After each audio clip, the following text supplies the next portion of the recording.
Now we will discuss about force applied या force acting on the current carrying conductor in uniform magnetic field. समरूप चुंबकीय क्षेत्र में धारावाही चालक पर लगने वाला बल, है ना, ये भी देखते हैं। अच्छा सवाल है, उतना ज़्यादा इंपॉर्टेंट तो नहीं है लेकिन इसका यूज़ ज़्यादा है, इसलिए इसको हमको क्या करना पड़ेगा, पढ़ना पड़ेगा। समरूप चुंबकीय क्षेत्र है तो आपको मालूम है क्या होता है कि जब किसी चालक को चुंबकीय क्षेत्र में रखा जाता है, जब किसी चालक को चुंबकीय क्षेत्र में रखा जाता है तो उस चुंबकीय क्षेत्र के द्वारा उस चालक पर क्या लगता है, बल लगता है। और इस बल की जो दिशा होती है ये धारा प्रवाह की दिशा और चुंबकीय क्षेत्र की दिशा दोनों की कैसी होती है, लंबवत होती है। तो ये तो वही बात हुई आपकी फ्लेमिंग का बाएं हाथ का नियम, है ना। फ्लेमिंग का बाएं हाथ का नियम तो वही बोलता है ना, देखो तीनों कैसे रहते हैं, लंबवत। ये होता है लगने वाला बल। यदि तर्जनी चुंबकीय क्षेत्र की दिशा को प्रदर्शित करे, मध्यमा विद्युत धारा की दिशा को प्रदर्शित करे, तो अंगूठा चालक पर लगने वाले बल की दिशा को क्या करता है, प्रदर्शित करता है। ठीक, तो इस बल की जो दिशा होती है ये प्रवाहित धारा और चुंबकीय क्षेत्र दोनों की दिशा की कैसी होती है, लंबवत होती है। क्लियर दैट, ये है ना हमारा नियम, यस और नो। तो वही बात यहाँ पर बोल रहा है कि जब किसी चालक को चुंबकीय क्षेत्र में रखा जाएगा तो उस चुंबकीय क्षेत्र के द्वारा क्या होगा, उस चालक पर बल लगेगा और उस बल की जो दिशा होगी वो प्रवाहित धारा और चुंबकीय क्षेत्र और प्रवाहित धारा दोनों की दिशा की कैसी होगी, लंबवत होगी। ठीक है, तो ये और लंबवत तो होगी लेकिन कितनी होगी, उसका परिमाण क्या होगा, इसके लिए क्या कर रहे हैं, हम व्यंजक निकाल रहे हैं या व्यंजक देख रहे हैं, है ना। समरूप चुंबकीय क्षेत्र मालूम है कैसा बनाते हैं आपको,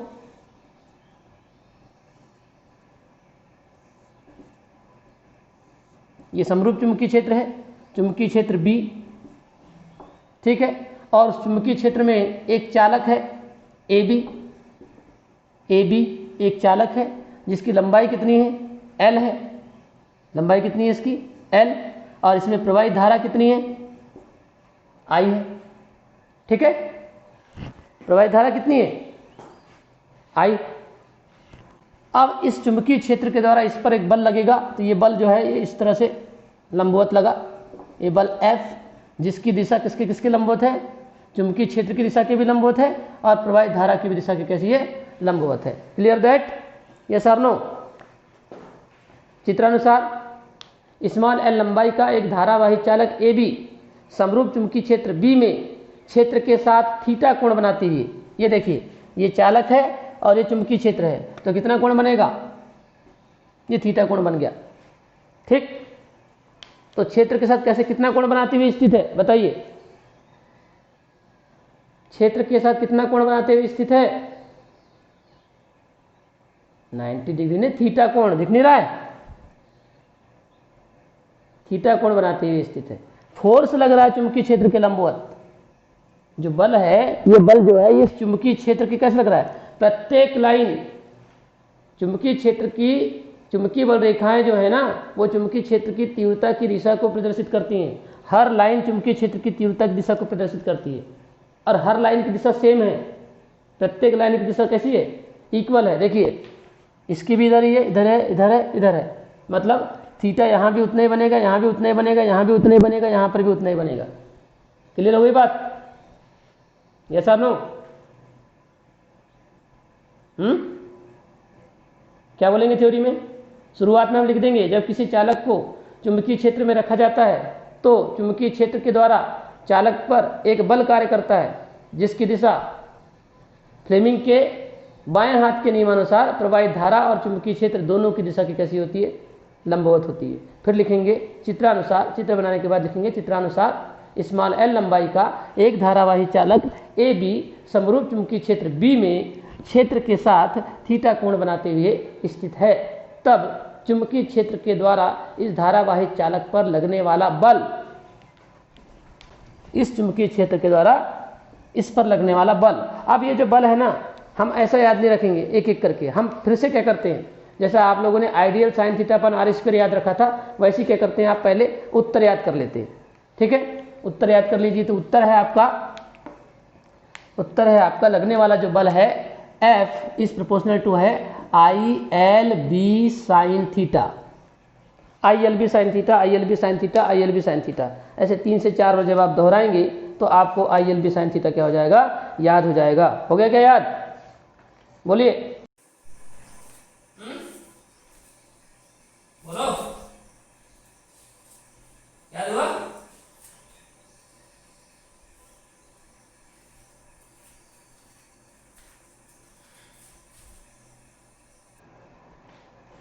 F is proportional to I L B sine theta, I L B sine theta, याद हो गया? हाँ, बस आप करना क्या है, ये जो बल लगता है उस बल को धारा के अनुक्रमानुपाती करना है, लंबाई के अनुक्रमानुपाती करना है, चुंबकीय क्षेत्र की तीव्रता के अनुक्रमानुपाती करना है, और चालक और चुंबकीय क्षेत्र के मध्य बने कोण की जाके क्या करना है, अनुक्रमानुपाती करना है। आसान हुआ कि नहीं हुआ, बताइए? हाँ हाँ बोलो। तो क्या, कहां पर रोके थे आपने? थ्योरी की लाइन बताइए, कहां रोके थे? तब चुंबकीय क्षेत्र के द्वारा चालक ए बी पर लगने वाला बल, है ना, लगने वाला बल कैपिटल एफ डैश नंबर 1 क्या, चालक में प्रवाहित धारा आई के अनुक्रमानुपाती होता है, अर्थात F is proportional to I, equation number 1। Number 2 L क्या है, चालक की लंबाई एल के अनुक्रमानुपाती होता है, अर्थात F is proportional to L, equation number 2। Number 3 B क्या है, बी क्या है? चुंबकीय क्षेत्र की तीव्रता, तो लगने वाला बल जो है एफ चुंबकीय क्षेत्र की तीव्रता के अनुक्रमानुपाती होता है, नंबर 3। और नंबर 4 थीटा किसके बीच में बना है, बताइए? थीटा किसके बीच में बना हुआ है? चालक और किसके बीच? अरे पूजा नहीं दिख रही ना, पूजा दीपाली कहाँ गई?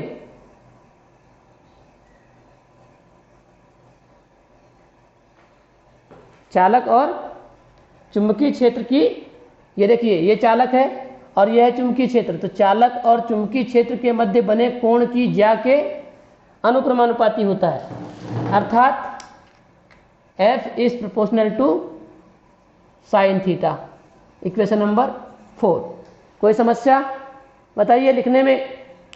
आई एल बी साइन थीटा जैसे लिखा था वैसे एक एक करके लिख दिए हमने। क्या लिखेंगे? तब चुंबकीय क्षेत्र के द्वारा चालक पर लगने वाला बल एफ, नंबर 1 चालक में प्रवाहित धारा आई के अनुक्रमानुपाती होता है, अर्थात F is proportional to I, equation number 1। Number 2 चालक की लंबाई एल, माइक बंद करिए, चालक की लंबाई एल के अनुक्रमानुपाती होता है, अर्थात F is proportional to L, equation number 2। Mic बंद करिए। नंबर 3 चुंबकीय क्षेत्र की तीव्रता के अनुक्रमानुपाती होता है, अर्थात F is proportional to B, equation number 3। Number 4 चालक और चुंबकीय क्षेत्र के मध्य बने कोण की ज्या के अनुक्रमानुपाती होता है, साइन को ज्या बोलते हैं, अर्थात F is proportional to sine theta. समीकरण नंबर 1, 2, 3 व 4 को संयुक्त करने पर, कर दीजिए संयुक्त। तब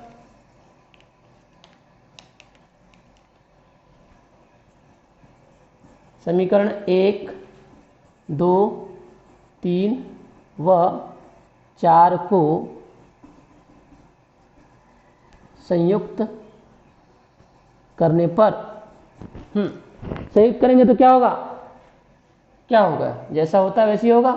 एफ इज प्रोपोर्शनल टू, सब ऊपर है, ऊपर लिख दो, I L B sine theta. ठीक है कि नहीं? बोलिए। एफ इज इक्वल टू, एक नियतांक हो जाएगा K I L B sine theta, जहां के एक नियतांक है जिसका मान एसआई सीजीएस के लिए दोनों के लिए क्या होता है? एक ही होता है, जिसका मान एमकेएस व सीजीएस पद्धति में कितना होता है? एक होता है, याद रखना है इसमें।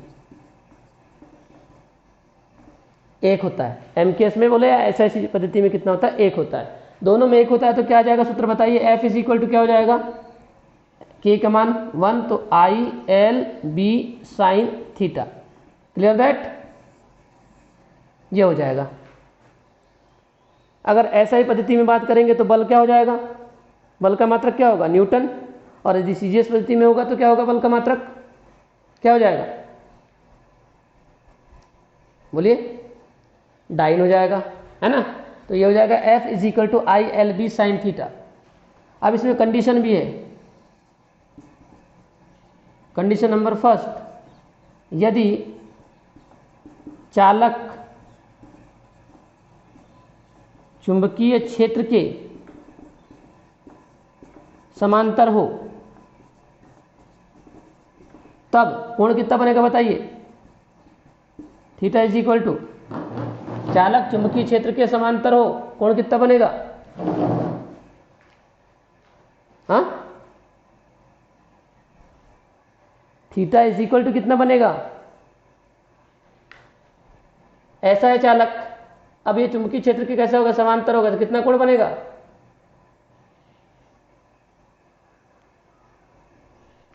अरे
कितना होगा कोण?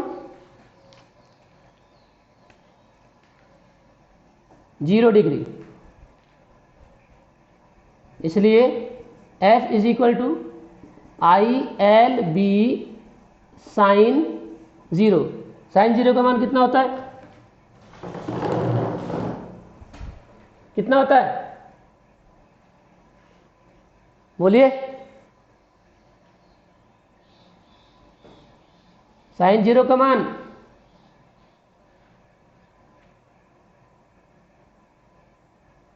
साइन 0 का मान किसी को नहीं मालूम? क्यों आलोक? 0 तो पूरा 0 हो जाएगा। जब इसका मान 0 तो पूरा 0, तो capital F is equal to आ जाएगा 0। ये हो गया। कंडीशन नंबर सेकेंड, यदि चालक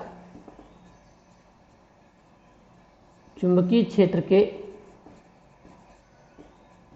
लंबवत हो तब, आप बताइए लंबवत होगा तो क्या होगा? थीटा इज इक्वल टू, हाँ, 90 डिग्री। तुमसे पूछना बेकार है। F is equal to I L P sine 90। और साइन 90 का मान कितना होता है? कितना? 1 होता है। ठीक है, तो ये तो आ गया आपका मिनिमम, 0 आ गया मतलब मिनिमम, और मैक्सिमम जो बल होगा वो साइन 90 इज इक्वल टू 1 होता है। इसलिए F इज इक्वल टू हो जाएगा आई एल बी, ये हो जाएगा मैक्सिमम। ठीक, तो ये हो गया आपका कंप्लीट समरूप चुंबकीय क्षेत्र में धारावाही चालक पर लगने वाला बल I L B sine theta.